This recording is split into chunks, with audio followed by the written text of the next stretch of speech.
안녕하세요. 오늘 저희가 함께 깊이 파고들 자료는요, 조던 피터슨의 성경 시리즈 강의 중 하나인 홍수의 심리학입니다. 아마 노아의 홍수 이야기는 다들 아실 텐데요. 오늘 저희는 이 아주 오래된 이야기의 껍질을 벗겨내고요. 그 안에 숨겨진 어쩌면 현대인을 위한 아주 실용적인 생존 지침서, 뭐랄까, 심리적 내비게이션을 발견해 보려고 합니다. 네, 맞습니다. 이게 뭐 단순히 종교 강의를 해설하자는 건 아니고요. 이 자료는 인간이 예측 불가능하고 또 때로는 정말 압도적인 현실, 즉 혼돈에 맞서서 어떻게 자신만의 질서를 세우고 의미를 찾아 나가는지 그 근본적인 질문을 던지거든요. 오늘 우리의 목표는 이 고대의 서사 구조를 통해서 바로 당신이 지금 겪고 있는 혹은 앞으로 겪게 될 그 삶의 복잡성과 위기를 헤쳐나갈 지혜를 한번 꺼내보는 겁니다. 좋습니다. 오래된 이야기에서 가장 현대적인 지혜를 찾는 여정. 지금 바로 시작해보죠. 결국 이 이야기의 핵심은 우리가 세상을 어떻게 인식하고 경험하는지에 대한 정말 놀라운 관점을 제시한다는 거겠죠? 자, 그럼 가장 뭐랄까 근본적인 질문부터 한번 시작해볼까요? 우리가 발딛고 사는 이 새삼은 대체 어떤 곳일까요? 강의에 따르면 세상은 기본적으로 우리의 이해를 훌쩍 뛰어넘는 무한한 복잡성, 즉 혼돈으로 가득 차 있다고 해요. 마치 그 깊이를 알 수 없는 거대한 물 같아서 언제 어디서 뭐가 튀어나올지 모르는 곳이죠. 그렇죠. 근데 여기서 중요한 지점은 우리가 이 혼돈을 그냥 맨몸으로 마주하지 않는다는 겁니다. 인간은 수십억 년의 진화를 거치면서 이 혼돈을 해석하고 대처할 수 있는 내재된 구조를 갖게 됐어요. 그게 바로 질서입니다. 아, 질서요? 네. 우리가 공유하는 문화, 사회적 규범, 또 예측 가능한 일상, 심지어 우리 뇌의 작동 방식까지 전부 다 이 질서의 일부죠. 아, 그러니까 우리가 매일 아침에 일어나고 출근하고 또 정해진 시간에 밥 먹고 이런 것들 말이죠. 이 모든 게 사실은 그 언제 터질지 모르는 혼돈의 바다에서 우리를 지켜주는 일종의 성벽 같은 거군요. 네, 정확합니다. 근데 한편으로는 그런 질서가 좀 답답하게 느껴질 때도 있잖아요. 매일 똑같은 일상, 반복되는 규칙, 이런 게 오히려 우리를 오감에는 족쇄처럼 느껴질 수도 있지 않을까요? 물론입니다. 그리고 그게 바로 질서의 위험성이기도 하거든요.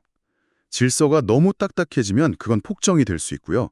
반대로 질서가 너무 없으면 불안과 혼란 속에서 아무것도 할 수가 없게 되죠. 아, 양날의 검이네요. 맞습니다. 그래서 이 강의가 말하는 건강한 삶이라는 건 무조건 질서 안에만 머무는 게 아니에요. 질서라는 안정적인 땅에 발을 딛고 혼돈이라는 미지의 영역으로 용감하게 나아가서 새로운 걸 탐험하고 배우는 것. 그 둘 사이에 균형을 맞추는 데 있는 겁니다. 정말 아슬아슬한 경계선 위를 걷는 거죠. 아, 그 경계선 위를 걷는다는 비유가 확 와닿네요. 강의에서 이걸 이상한 나라의 앨리스에 나오는 붉은 여왕에 빗대잖아요.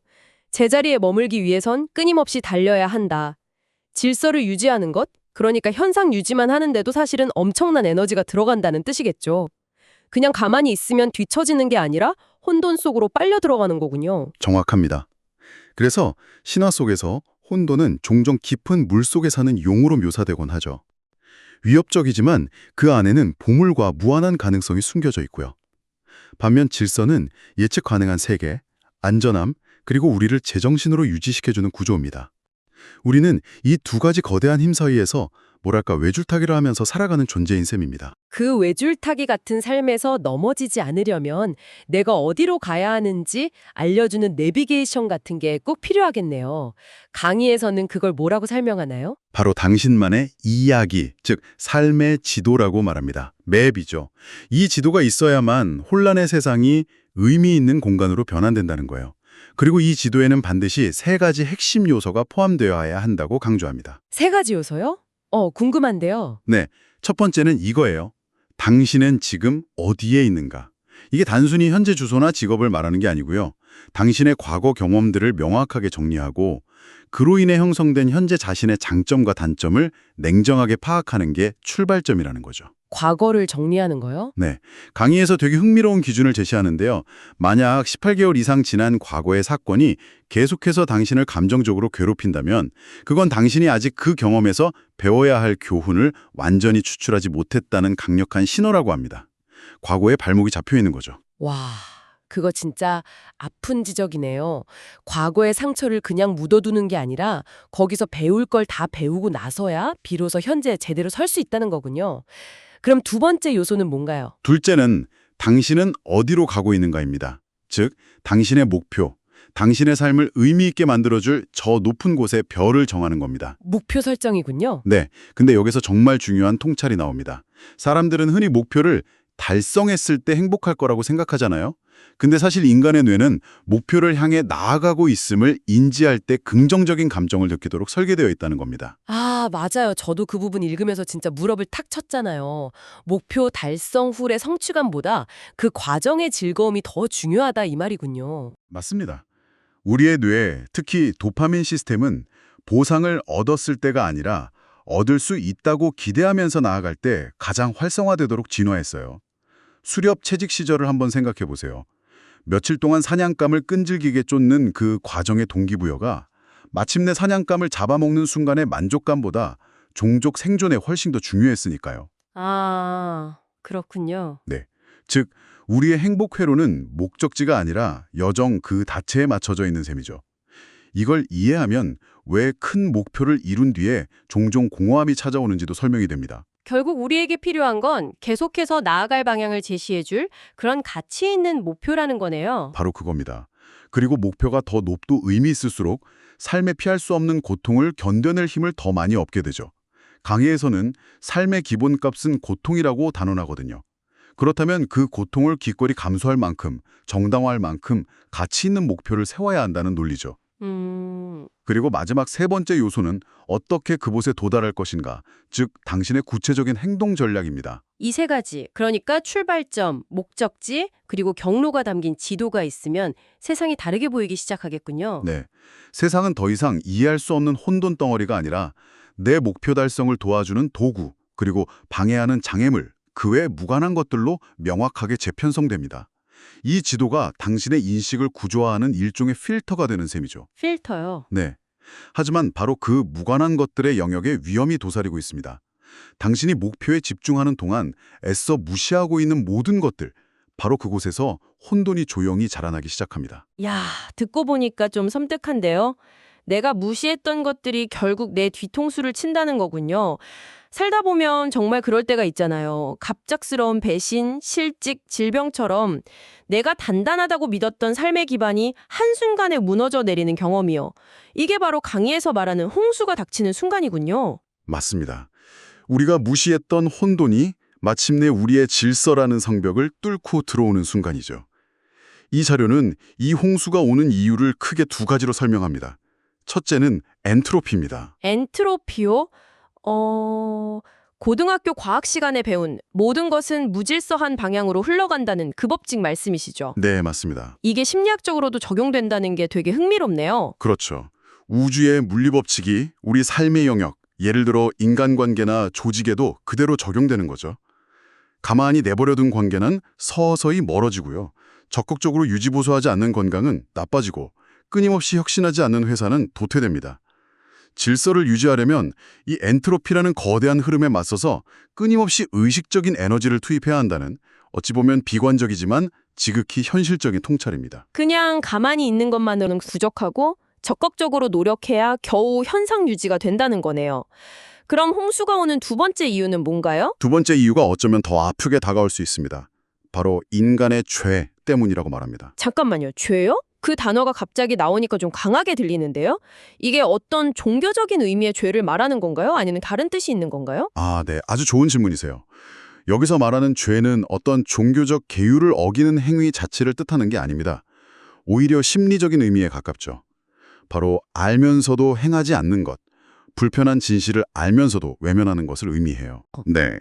마땅히 해야 할 말이나 행동을 이런저런 핑계로 회피하는 그런 소극적인 잘못들이 쌓여서 결국 거대한 재앙을 부른다는 뜻입니다. 예를 들면 차에서 이상한 소리가 나는데 에이 설마 괜찮겠지 하고 무시하다가 결국 고속도로 한복판에서 차가 멈춰서는 것처럼요. 네네, 바로 그런 거죠. 혹은 처리해야 할 세금 고지서를 책상 서랍에 넣어두고 잊은 척하다가 나중에 엄청난 가상금을 물게 되는 상황 같은 거겠네요. 바로 그런 것들입니다.